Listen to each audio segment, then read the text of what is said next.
Absolutely. It's a All hobby. right. All right, you are listening to Geek Vice, the official podcast of the 2014 cold and flu season. Tonight we have our special guest, author Torie James. And right now you're stuck with our host, Morph, who I can't think of anything witty to say about this week. So go ahead, Morph. Hi, everyone. Welcome to Geek Vice, a podcast by a few geeks just trying to be heard in a world now flooded with geeks. I'm Morph. That was Kip. But let's just skip all that because we have the most important person on, which is Torie James. You already said that. Hi, thank you. Our guest is an award-winning paranormal romance author. She describes herself as 10 gallons of crazy in a 5-gallon jar, which I think is just perfect. I love that. Yeah, that's awesome. And she's written such books as Timeless Night and Timeless Desire, books 1 and 2, in an award-winning New Camelot series, as well as many others. And she is making her first appearance on Geek Vice. Everybody cheer and welcome Torie James. How are you doing tonight, Torie? I'm good. This is fun. I like you guys. Well, I'm glad. Well, we just got started. You could change your mind. No. We geeks have to band together. Yeah, and when you hang up on us, then we'll know that you're done liking us. So it's okay. We're used to that. Quick. If I have a female hang up on me, then I feel like I'm doing something right. Yes. I'm home. No, but seriously, thank you guys for having me on tonight. Hey, no problems. I mean, it's kind of fun getting people on that I know absolutely nothing about. So, let's start off by, how about you tell us a little bit about yourself? Well, let's see. I am a almost 45-year-old woman, but I will only cop to being perhaps 22. Okay, I can understand that. No, I just, you know what, I spent probably the last 40 years doing nothing extraordinary, and then I decided to stop messing around and write that book I had always meant to write. And suddenly, boom, here we are.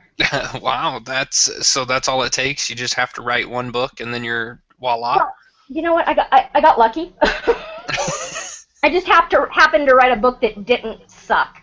I'm serious. I have a guy best friend, and he had read Timeless Night finally after a few months. Because I kept bugging him, like, why haven't you read this? And he's like, because if it sucks, I mean, it's going to be awkward. But first of all, I was like, gosh, thanks for that vote of confidence. But then I stopped bugging him about it. And what did you think of the book? Well, the pages were white, and the font was awesome. The font, the pages, it smelled good. No, but actually, he read it like within 2 days, and this was the exact message he sent to me. It said, and I quote, "Wow, this did not suck at all." So now when I'm promoting the book, I use that. Buy my book. Is that on the jacket? It should yeah, right? It should, huh? It should. It should be on the jacket.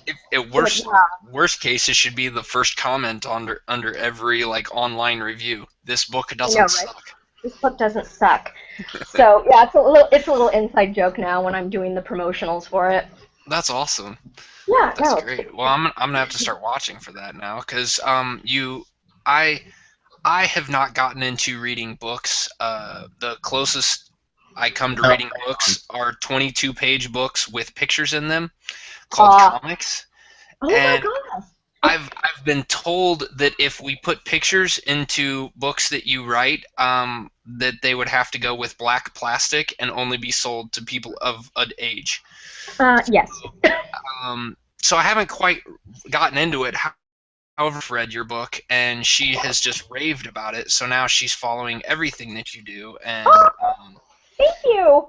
Yeah, she's stalking the hell out of you right now. Yeah. That's so awesome. I thought I heard a noise outside my window. I guess she's Google Earth stalking me. You know what? And actually, I wouldn't be surprised if she's out in front of where she's at right now. So. Wait, there's a face in my window. Ignore the man behind the curtain. I know. That's exactly what I was thinking too. Awesome. No, it's still good. So you've also written some short stories. I have. And No Return. Intros. Yes, Point of No Return. And then Reclaiming there the was Rabbit Hole. Which I read that one. You did? I did. So did my Oh, it's wife. pinky, huh? It's like straight up pink. Well, if that's what you want to call it, then okay. It's smut. I'm a smut peddler. Well, I'm glad you I'm said trying it. to corrupt as many people as I possibly can. And see, we can get behind that. We will vote for that. We will subscribe to your newsletter. Nice. In fact, thank you for mentioning that. Now I need to make a sticky note because I need to work on a newsletter. And your homework for this week. I know. It's crazy. Out of everything else, like with all the other social media, I did not make a newsletter for myself. Well, and everybody's talking about their newsletters. I'm like, sure, why not? Let's just add one more thing. yeah, you know, it's not like you're writing books or anything. Why don't you just write a newsletter while you're at it? I know. We've had these arguments. But I figured I better do it. So yeah, well, and you know, a newsletter. What would you put in it? What would you put in a newsletter? I don't know, like sometimes, like my other author friends, they put things like special giveaways for people who subscribe to their newsletters. You know, like maybe a free book here and there. You know, just like swaggy type stuff. Gotcha. You kind of, if people subscribe to news and other artists, I guess, they sometimes get first glance at like book covers and such. You know. Oh, that's cool. Well, unfortunately, I'm too much of a kid to wait to announce stuff like that. Whenever I have my book covers, I'm like, I'll be back. And I will awesome. I will share with the entire world, and then our cover artist is like, you know what? That was just a draft. Oh, okay. Well, my bad. Awesome. That's why now he sends it all with stick figures. Yes. Right. This is a draft story. That's why they're stick figures. I love stick figures. Speaking of smut peddling. Well, I can be kind of nasty. Okay, here's a funny story. Sometimes when I'm not writing, because I just need a break, I'll play with Photoshop. And one of the things I was doing last year, just to have fun and stuff, was like I was making stick figures of myself and putting her in compromising situations with celebrities. There are some pictures of stick figure Torie being very naughty with Eric Northman. Oh, we got a True Blood fan. No. Yeah. I'm over it. No, it's all good. I'm getting bombarded with text messages of from my wife telling me she's not a stalker. But why does she have to send you text messages? Because she's outside Torie's house right now? Apparently. Yeah. Apparently. I knew it. So I see her. So Torie, you said earlier before we went on the air that us geeks have to stand together. Why do you consider yourself a geek? I don't know. See, now that's a very good question, because when I do refer to myself as either a nerdling or a geek, my father always argues with me and tells me that I'm not smart enough to be either of those. Well, if intelligence is the what you have to have, we're screwed. We can't even. I was gonna say that I'm nowhere close. Right. No, actually, I think, you know what it is? Geeks, nerds, whatever you want to call us, I'll embrace it. I think we're just a special set of people who maybe experience things a little differently than others. Mm-hmm. So we're passionate about certain things, and we don't care if the world thinks we're nuts or not. We're still going to embrace it and shout it out loud. Fly that flag, you know? Exactly. Yeah, I mean, I've always been that way. I mean, even when I was a little girl, a teenager, everything, I didn't fit into any norms, you know, or any cliques at school. I was over here making my own clique. Right. I feel you. Power to the geeks. That's what I'm talking about. So, so we've got. Let's get to know you a little bit more. When you're not writing books, what do you like to do? What do I like to do? Yeah. Sleep. Well, that's kind of boring, you know. I know. No, actually, when I'm not writing, I usually try and at least still do creative things on the side so I don't lose that edge. Mm-hmm. So lately I've been playing with Photoshop a lot, and I've been helping create promotional displays for other writers in Breathless Press, which is my publisher, and some of my other writer friends, just to help them out. I try and promote them out as much as possible, because it's like all about paying it forward. Yeah. Well, and it's that help somebody, you promote somebody, they get a lot of publicity and Have another praise. beer. Yeah, I've already finished one. I'm on my second one already. I don't know if that's a good thing or a bad thing. Dude, sit down. I'll start twitching here before the end of the show. But it's helping out anyone else that you can, and then they turn around and help you back. That's the only reason we're still around. In all honesty, I really don't go into anything expecting something back. I mean, when I was younger, I did because I was kind of a douche. When I was younger, it was all about me. But I actually, honestly, love helping other people. I think it was all about the Benjamins. Not yet. I haven't quite hit that market yet. Oh, okay. But maybe in a couple years it'll be all about the Benjamins. No, that's good. That's good. So, can you tell us a little bit about like some of your books? Like, which one of your books is your favorite one so far? My absolute favorite book is my first book, Timeless Night. I started the book. I was in a relationship with someone, and we had just been talking back and forth about ideas and plots because he liked to write a lot too.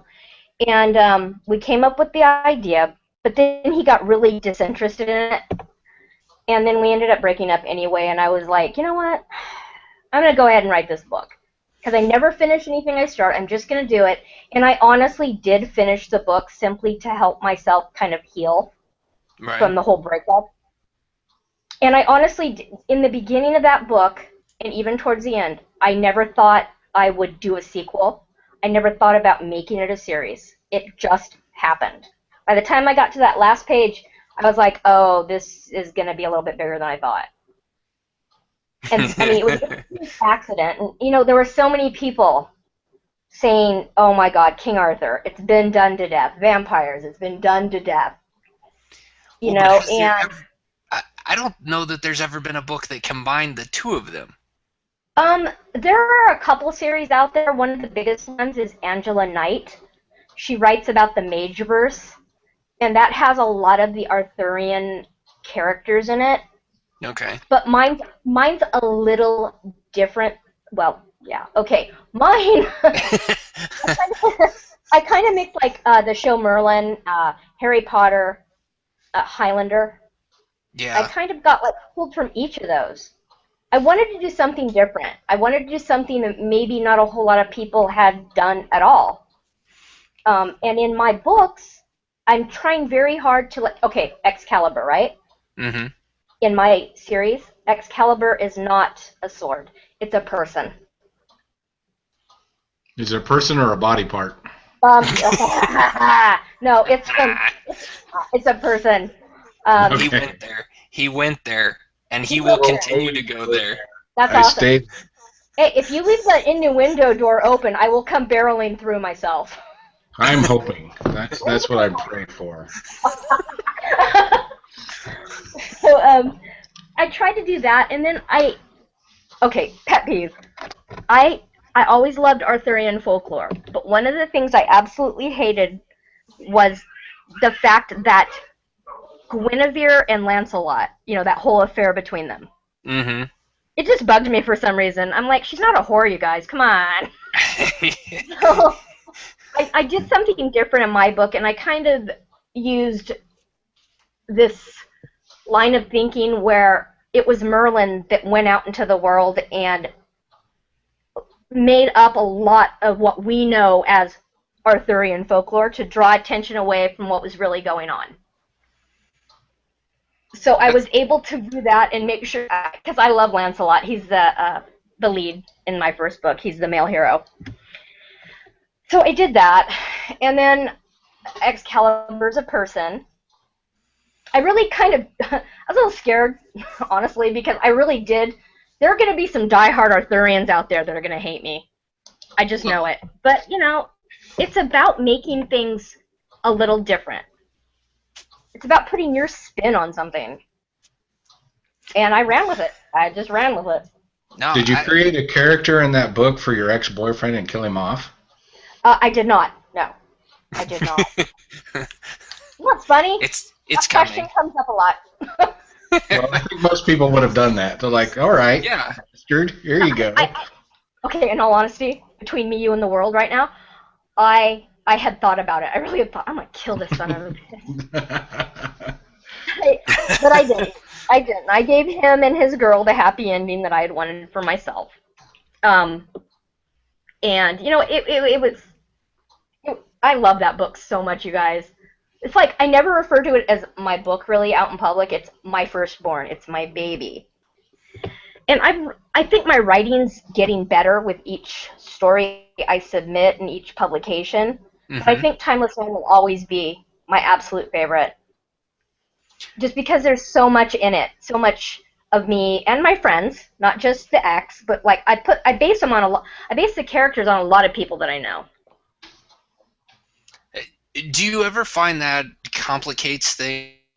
If you're like, do your friends or the people that you know that you kind of use to base these characters off of, do they ever come back and be like, really? I wouldn't do anything like that. Yes. They do. They do. Are they still your really friends? They are. They are. They really are. You know what? About it, I love them, adore them, but there are times when I'm like, so, what's going on in this book? Tell me, where are we at? What happens to my character? I'm like, I don't want to tell you that. Well, no, you gotta tell me that. I don't want to tell you that. Come on, you gotta tell me that. Keep bothering me, and I will go Game of Thrones on your ass. How about that? You will all die.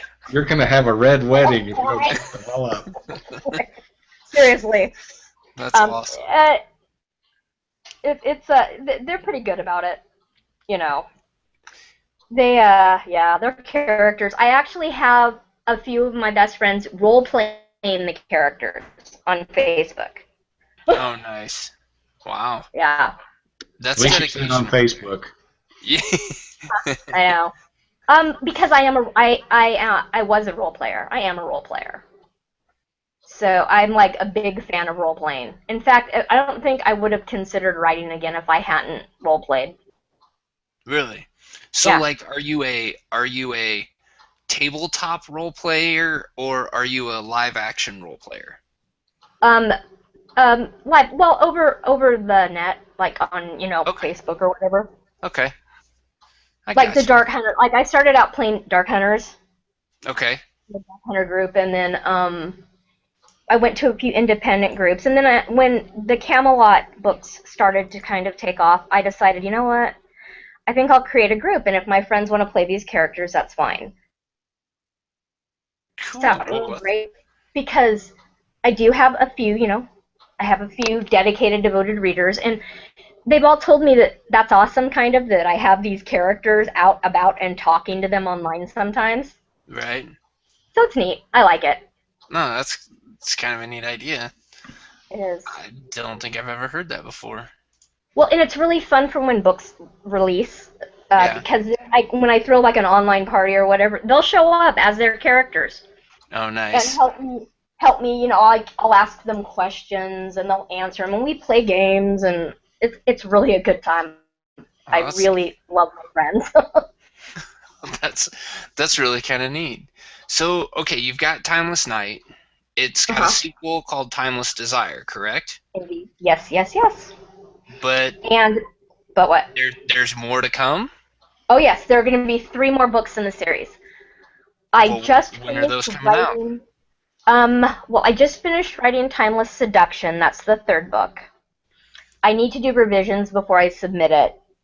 So there's that, and then the book after that will be about Arthur and Guinevere, actually. That'll be the 4th book. The 3rd book's about Mordred. You guys know who Mordred is, right? Oh, yeah. Absolutely. Yeah. I tried to kill him off in the 1st book, but one of my best friends relentlessly stalked me and told me to give him another chance. Like, you don't understand how bad I want to gut this guy. He's supposed to be a bad guy. Mordred's a bad guy. Right, he's a douche. But yeah, I had such big plans for eviscerating him by the end of the 1st book. But she just kept at me, and she kept at me, and then she threw those 2 words at me. What if? And I was like, oh my god, now I gotta do this. Well, that's okay. You can always treat this like they do comic books. You can do like a spin-off series. It's a what if this happened, and be like, what if Mordred died a horrible death, and then just change the whole thing. I could. And that's so funny. Mordred's actually a bone of contention between some of my readers. My sister hates his character, loathes him with every fiber of her being. And she was like, I thought you were going to kill him in the 1st book. It didn't happen. I thought you were going to kill him in the 2nd book. It didn't happen. That's we were awesome. talking about, she goes, you finished writing Timeless Seduction, right? And I go, yeah. And she goes, please tell me you killed him off in this book. And I said, no, it's his book. She goes, perfect. You should have killed him at the end of his book.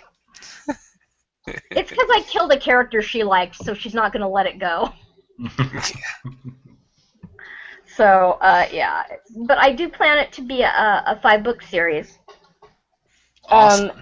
Yeah, I really am jazzed. In fact, tonight, not just myself, but a few other authors in Breathless Press found out that we are nominated for various awards in the Authors After Dark group.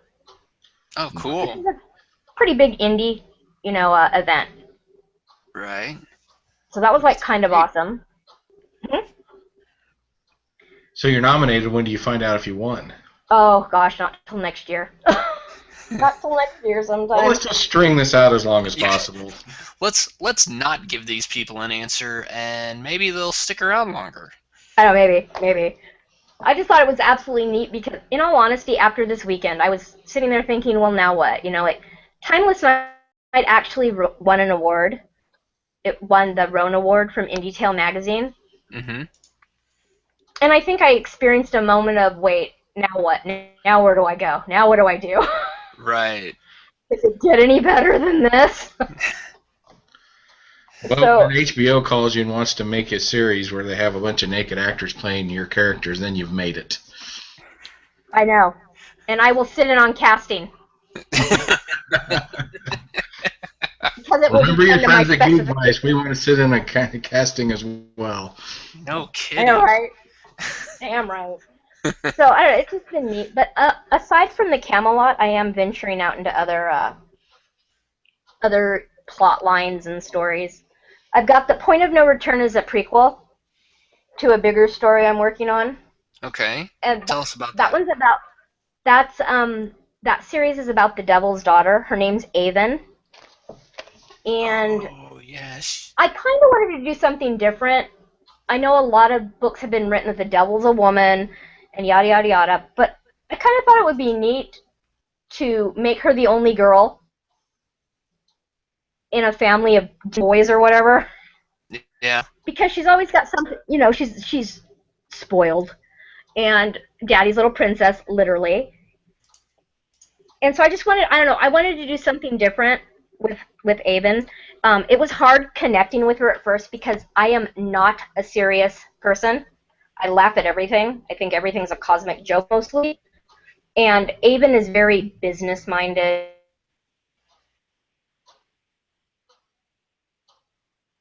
Uh-oh. Nothing in common with.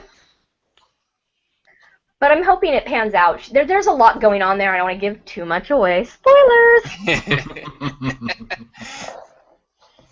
But I was surprised for a short story. It really it took off. I was just like, really? Like, I did not like break a sweat over that one or anything. You guys like it, really? All right. That's awesome. Yeah, it's been fun. So I'm working on her book. I'm working on another Camelot book, and I'm also working on something called the Chloe Chronicles, which is about the Greek goddess of fate, Clotho. Okay. That one's gonna take a while. That's my baby. When I was role playing, that was my first character, and I kind of created this whole backstory for her. And then one day I thought, you know what would be cool? Why don't I just write a book? Awesome. Yeah. So that's on my plate as well. And then I am going to someday, I hope, write about the Tudors. Oh, the TV show? No, Or the time period? the time period. Have you seen the TV show?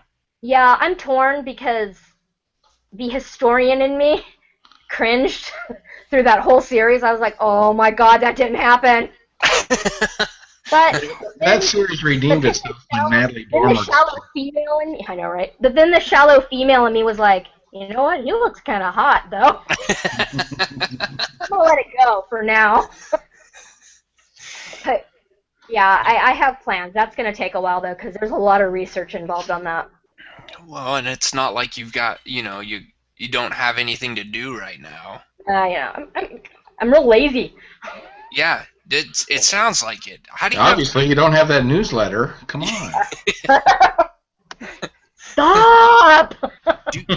So I guess you really don't do anything other than just write books. I actually do. I do other things.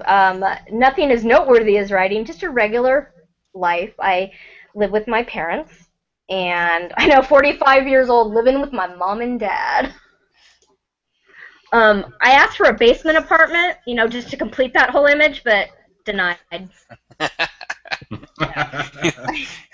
Have your own entrance to and from.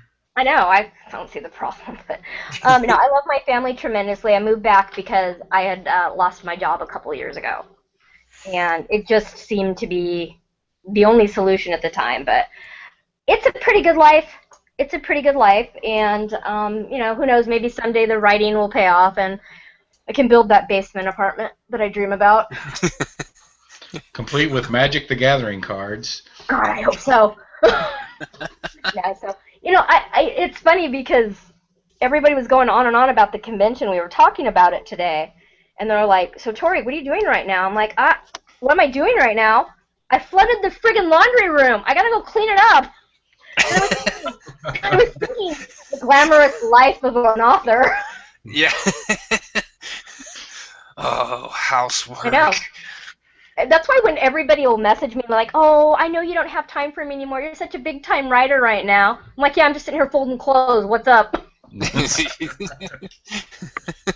See, she really is like everyone else. I am. I really am. That's awesome.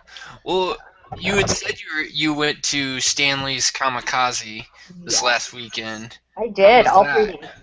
Okay. It was my first. First of all, did you go there as a guest or as somebody with a booth? I went there as somebody with a booth. Awesome. It was awesome, fun.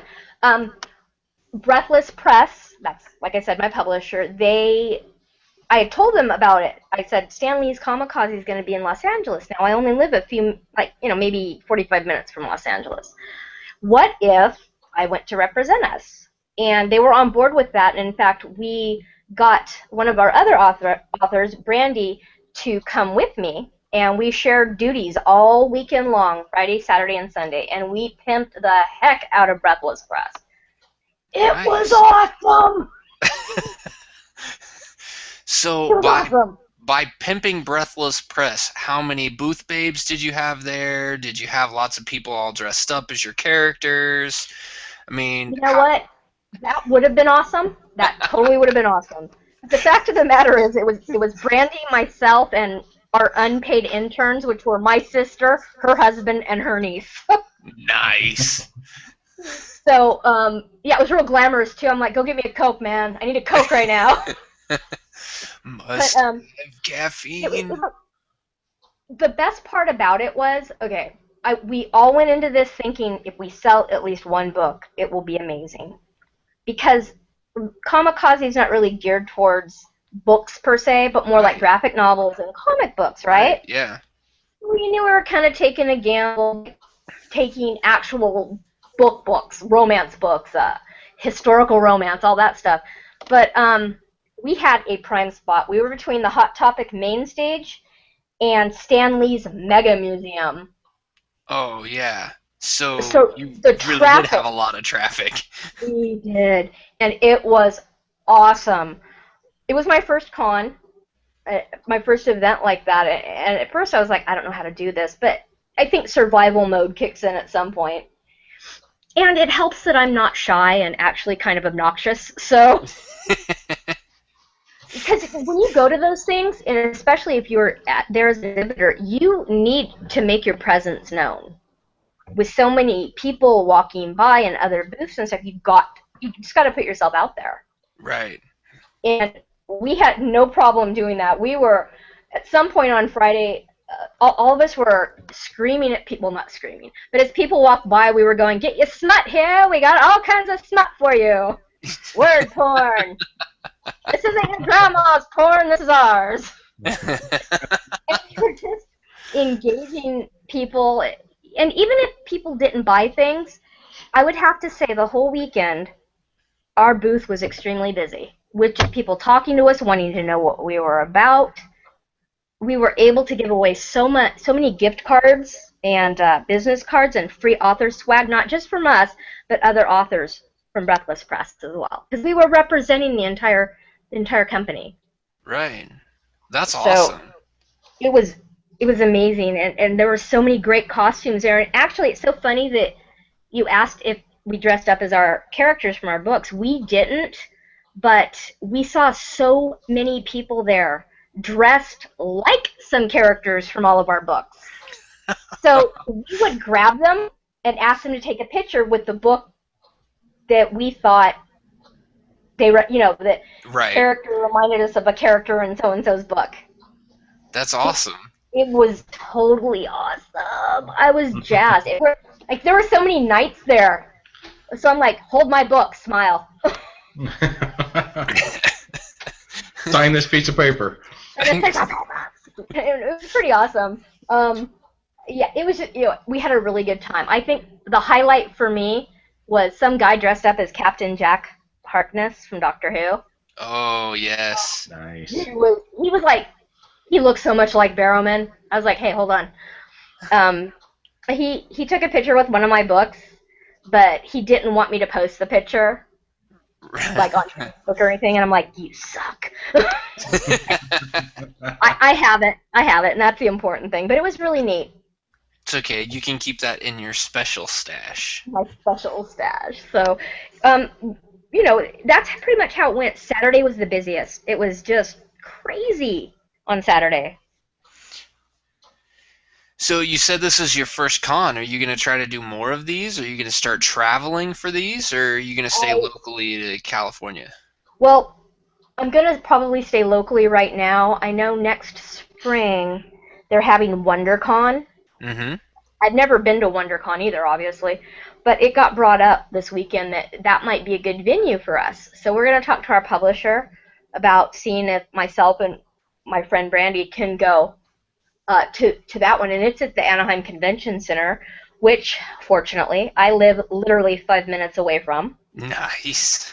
I can look out my window and I can see Disneyland every single day. You don't have a van that says free candy on the side, do you? I plead the fifth. Nothing to see here.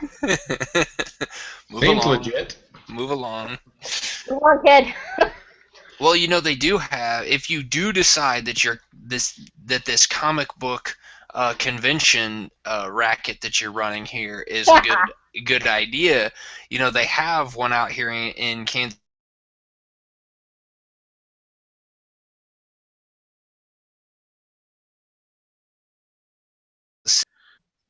I think, or March.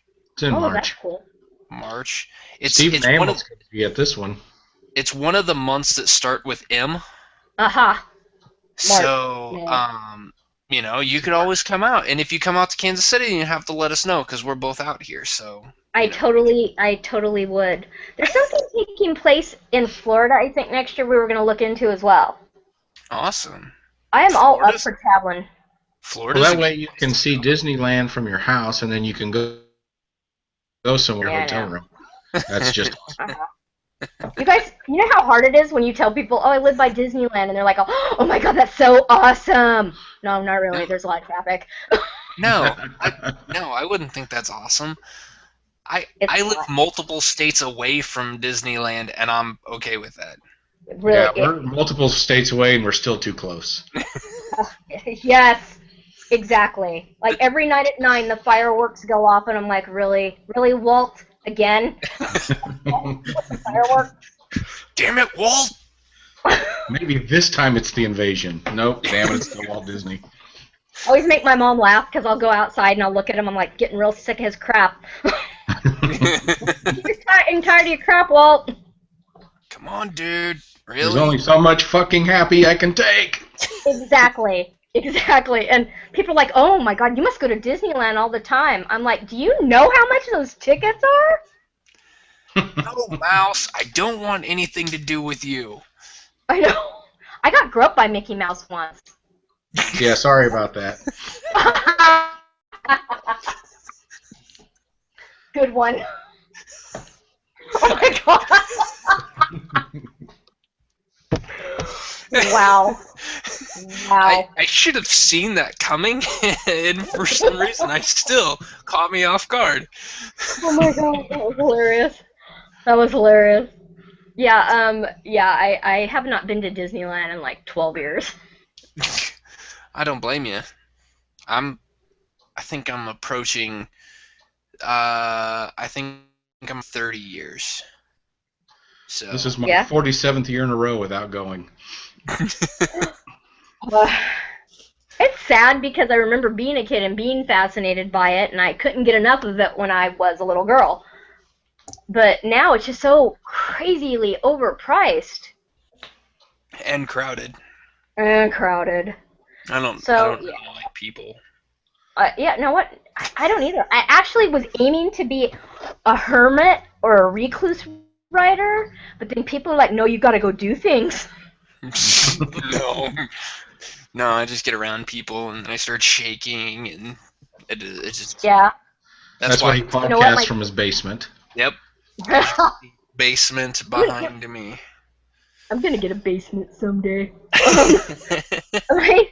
You know what? My sister... Not in California. If you're gonna have to move out of California if you want a basement, because California's just gonna break off and become an island and all the basements get flooded. Yes. I don't really know if that's true. I just make that up. So. That's what everybody in Kansas believes. Probably pretty close to the truth, actually. So I got one more question for you because I heard this rumor from a friend of yours that we had on this show. That you are a Doctor Who fan. I am. And you brought up Jack Harkness. I did. So you know about Captain Jack. Are you still following the series?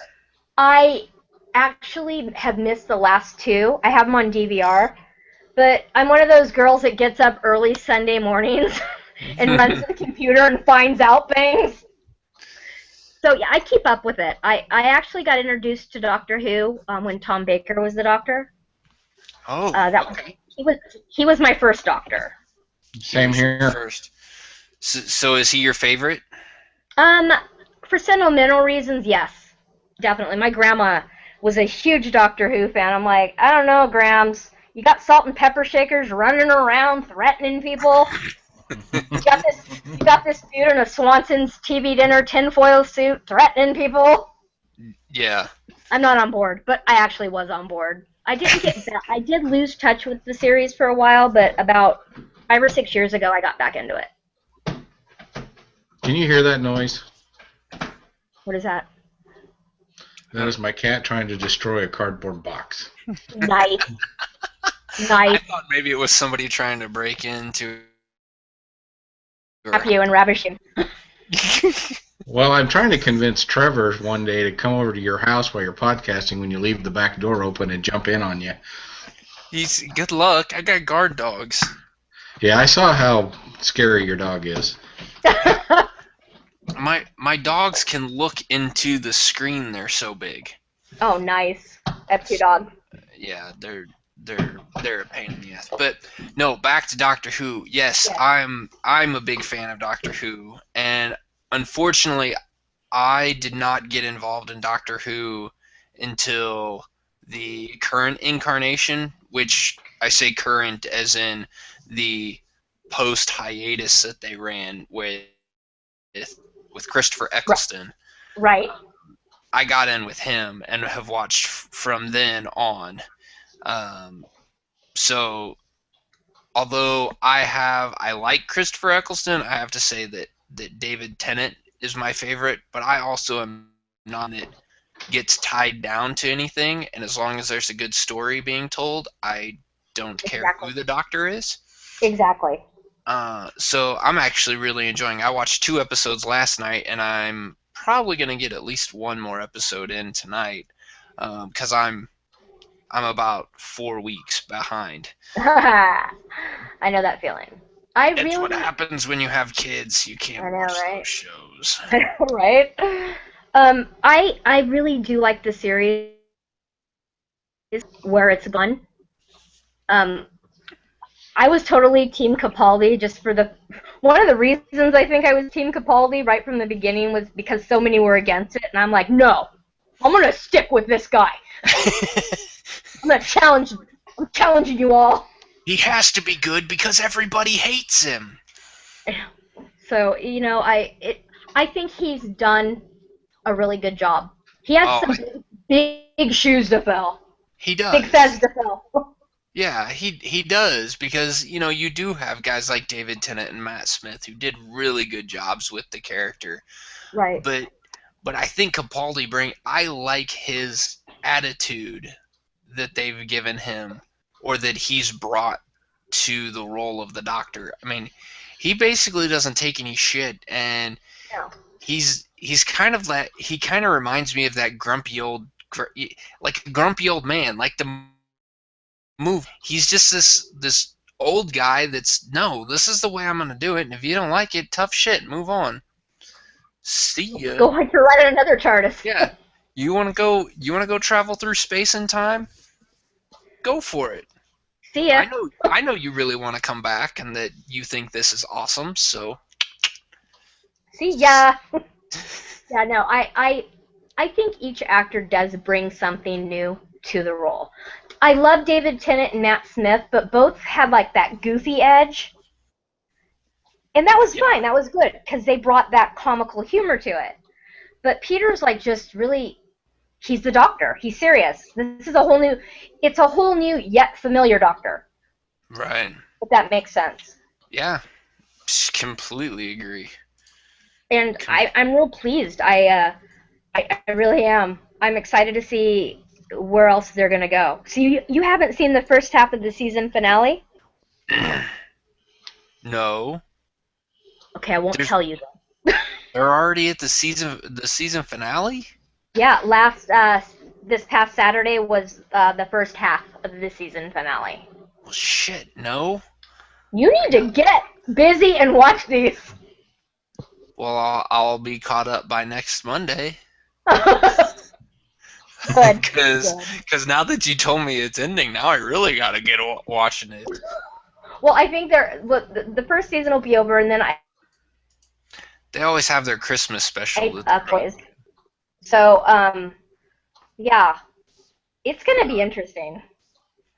Yeah, I've been enjoying. I really liked when they brought in Clara as even with Matt Smith, and I love Clara. She's my favorite companion.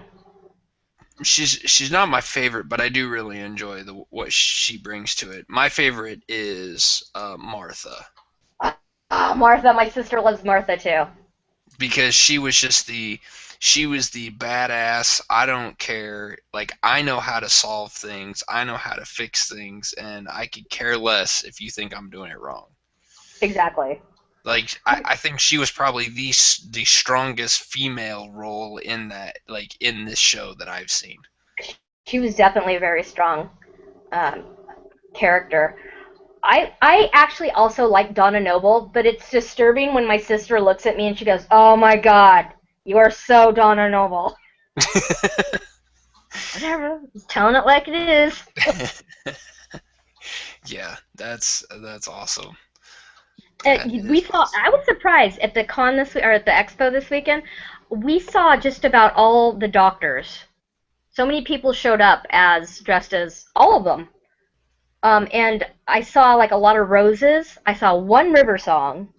Really? And I didn't. Yeah, one. I love River Song. And then we saw a Donna Noble, which surprised me. She's the only Donna I saw all weekend. That's impressive. Yeah. Must be some serious doctor. I was told that I couldn't stalk her though, so whatever. No, you cannot follow this person around everywhere she goes. No, that's creepy. No, it's not. Making friends. Is that what they call that? Uh-huh. The restraining orders say something different. Whatever. They run out eventually. And I'll be there. I'll be there. All right, Torie. We've talked about your books. Mm-hmm.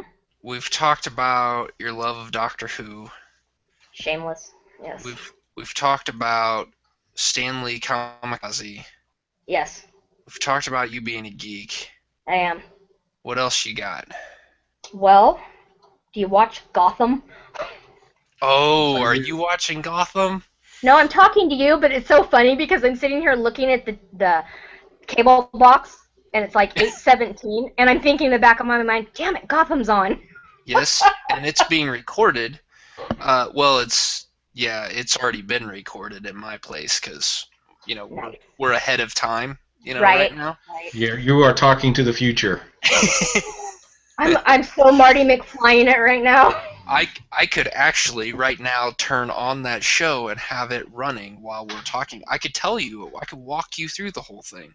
You could, yes. No, what do you think about that show? You know what? I actually like it. I do. A lot of people, my dad, okay, he's just having a complete cow because he's like, I thought this was about Bruce Wayne. Oh yeah, he's in there, Dad, but he's just a little kid right now. I just like the origin stories for the villains. I'm in love with the Penguin, and I think that's probably twisted and wrong. No, it's not. Not if you're the Penguin. Especially if you like short, fat guys. But although he's not fat yet, he's going to be. He's got to eventually fill out because penguins don't look like toothpicks. No, but he has just the right amount of sociopathism. And they did okay. They've done a hell of a job with casting in that. I've enjoyed it, although I hate Mulrooney.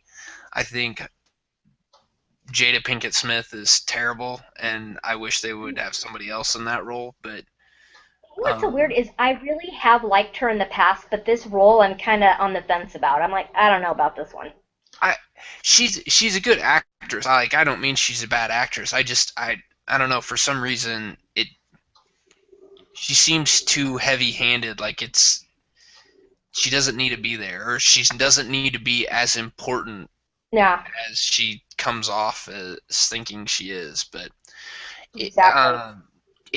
If you like this TV show, because I'm the comic book nerd here, I will recommend a comic book for you to read, and it is called Gotham Central. Really? Yes, it is a comic book that is all about the police drama. It is a police procedural comic book that takes place in Batman's world, but it's the cops dealing with the problems. Batman shows up here and there, but they can't rely on him because technically he is against the law. Right. I think I'll look into that. That sounds interesting. So yeah, check it out. You can get the first book on Amazon, the first trade paperback, which is a collection of, I think it's the first 6, Oh, cool. and it didn't last for very long. I think it's only got 2 volumes, so I think it only ran for about 12 issues.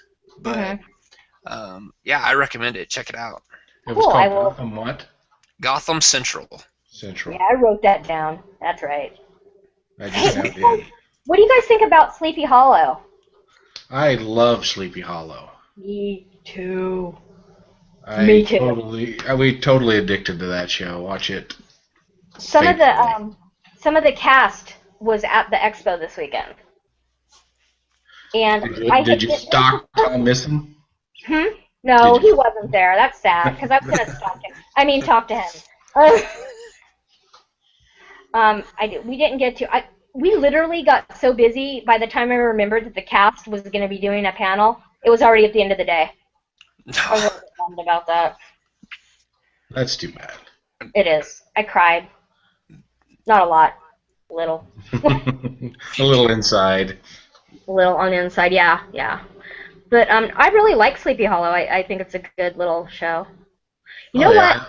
There's nothing like it. I know. It's really good. I loved The Following, the first season. Second season disappointed me. Is that the one that's got Kevin Bacon. Kevin Bacon in it? Yeah. What's the premise? Well, the first season, it was about Kevin Bacon's character chasing this serial killer, brilliant genius, ex-professor who based all his murders on Edgar Allan Poe books, chasing him throughout the series. And it was really interesting because the guy was a formidable foe. He was very smart. And he loved taunting Kevin Bacon's character. And then at the end of the first season, you thought the bad guy, quote unquote, died in a fire. But then when second season started, nope, he's alive and well. Somebody died. He got somebody to die for him. It was weird. Yeah, the perfect. Wait a second. We didn't think we were going to get picked up for a second season. We need to keep this going. Plot. Yeah, exactly. And the second season was just real cluttered. It was so now you have Psycho Guy on the run.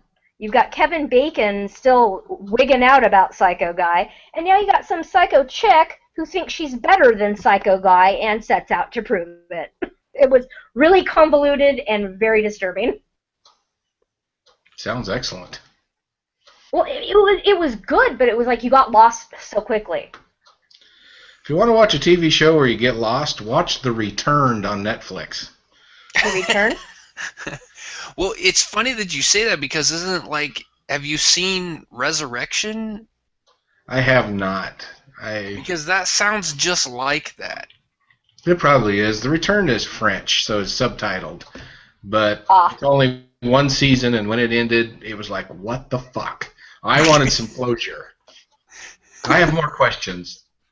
I don't understand. Why so did funny you should come say back? That. After the second season of The Following had ended, I just turned and I looked at my parents and I said, that is bullshit. I am going to write a strongly worded letter to the network and Kevin Bacon. Nice. I was not happy, but yeah, those are actually Doctor Who, Doctor Who, Sleepy Hollow, and Gotham are the only shows I really watch anymore, aside from ID Channel, because I'm fascinated with serial killers. Oh, me too. All right, now we're gonna have to out. No, I'm just kidding. What? Because you are addicted to serial killers. Oh, okay. Well, not yeah. I'm just saying. Psycho. We're gonna keep my address hidden from you. Oh no, it's too late. Google Earth. Wait, hold on. I'll just follow your wife. She's right outside my window. Oh, there you go. And he lives out in the country, so hiding the bodies, piece of cake. Oh yeah, I know a few pig farmers. If you need some contacts while you're out here. Okay. I just like watching true crime shows because it fascinates me. The workings of a serial killer's mind and all that other stuff. Did you ever watch? Oh, Did you yeah. ever watch the show Criminal Minds? Yes. Yes, I did. Yeah, that one was really good. That was good. Did you see the episode with Morph in it? On what? The one with me in it? No, Oh, I was not in that. I don't know. Well, did you see my episode? Maybe. I mean, I'm kind of twisted. Like, I was 18 years old, and my creative writing teacher is like, I need for you guys, your assignment this week is to write, like, a dark poem. Something gothic and dark. So I wrote this whole thing about Jack the Ripper. How'd That that is go over? outstanding. Well, you know what? She said it was a very inventive poem, and she, couldn't ding me on that, but then she called my mom. We need to keep an eye on this one here. Pretty much. Pretty much. And my mom just kind of, like, shook her head, and she's like, yeah, good luck with that. Yeah, I can understand that. I think Jack the Ripper is really kind of cool, and cool in that sense, not in the. Too late. You're up in it now. Too late. I pretty much ruined that one, didn't I? Walked right into that one. Here you go. You can help me now. Now he's speechless. I got nothing. Nothing. So yeah, okay. I like serial killers. That's it. I'm out. There we go. I think that's a good way to end this right there. Torie James, fan of serial killers. Smut peddler, serial killer, stalker. Well, I'm gonna put that on my new business cards. Smut peddler and serial killer stalker. Oh, I'm going places. Oh yeah, there you Send go. me a copy of that, would you? Yeah, we're gonna put that on Facebook now. Right with the when this issue gets put live, we'll put that on there. Do it. No, but thanks for having me. Really. No, it's been a blast. Torie James, you can find her on Facebook at Writer Girl. That's GURL, because apparently as a writer she doesn't know how to spell girl. That's why they have editors. No, somebody else had it spelled the other way, so I just had to come up with something different. Even with the numbers at the end of it, yeah. Yeah. Weird, Sure. right? Mm-hmm. It was weird. Yeah. That's what they all say. You can also find her blog at torienjames.blogspot.com. You can follow her on Twitter at writergirl216. Again, girl spelled GURL. At least she's consistent, people. Sure. Yes, thank you very much. Thanks for everybody for listening. You can check out our blog at geekvice.blogspot.com. You can also follow us on Twitter at geekvice. You can follow us on Google Plus and Facebook. Just search for Geek Vice. Kip is on Twitter. So after you follow Torie at WriterGirl216, you can go over to @KipKilligan and follow Kip. I'm coming for you, Kip. I'm going to follow you. Do it. We can talk serial killers. Nice. Yeah. I'll be right over. That's right. I got tons of books. We got a lot to go over. You can't follow me though because I'm still completely worthless and haven't joined Thank you so Twitter much. yet. I had a great time. So Torie, thanks for coming on. We will see you all next time. Bye. See ya. Later.